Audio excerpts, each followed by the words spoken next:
Hi, this is Zach Eckert, the Director for Housing here at Carroll College, hopping on today to guide you through the housing application process. Today, I've hopped onto my eRes Life tile on my Carroll page with all of my other Okta tiles, and it's brought me here. First step is we will go to our housing overview, which will show us the applications available to us. My account is set up like an upperclassman student, so I'm able to see the apartment application along with our housing application. You should be able to see this 2022-2023 housing application uh, based on whatever class level you're in. For me, I'm ahead of you a little bit. I've already started my application, so I'm going to click that and hop in.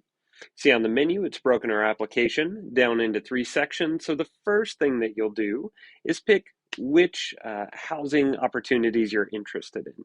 So for me, I've marked I'm interested in Trinity, but I'm also interested in St. Charles, and Borough might also be of interest to me.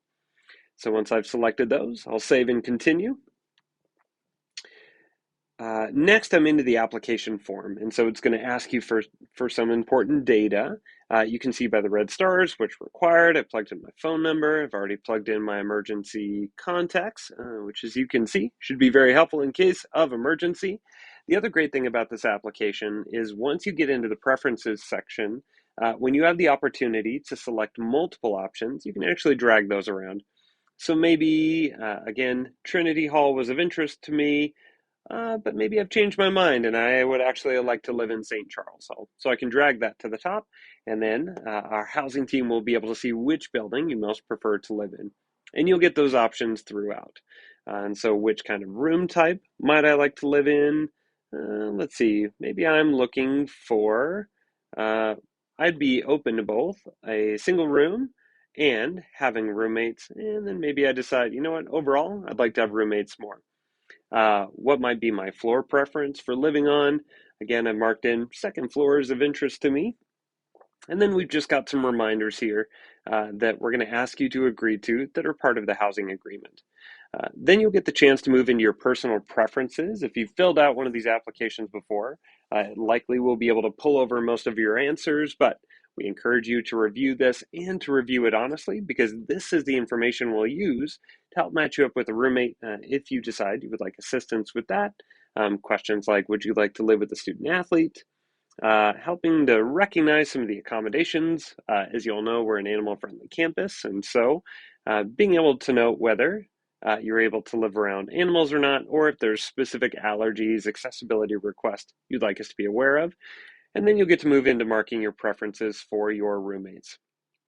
So again, as you hit the select preferred options, you are going to be able to select the options that are important to you.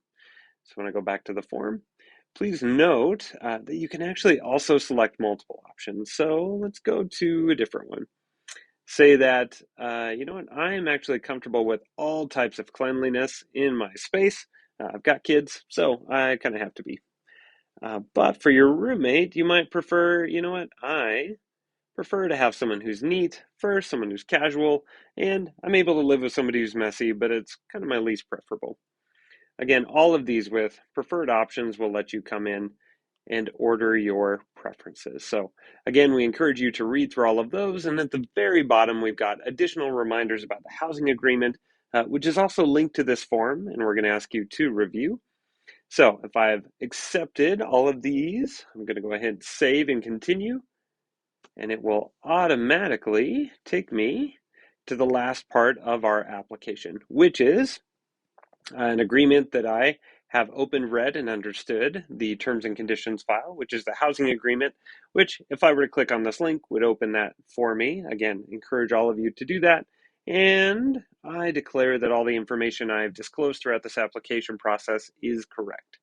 So I have filled out my application, and I am ready to submit that. And it will give me a receipt to let me know that I have submitted it. If I go to my housing overview again, I'll be able to see, hey, I have filled out that application. And if I decide I need to withdraw, or if I need to make some edits, I can do that. So if you want to reopen and edit your application form, you could click that link in the middle and it would allow me to start over.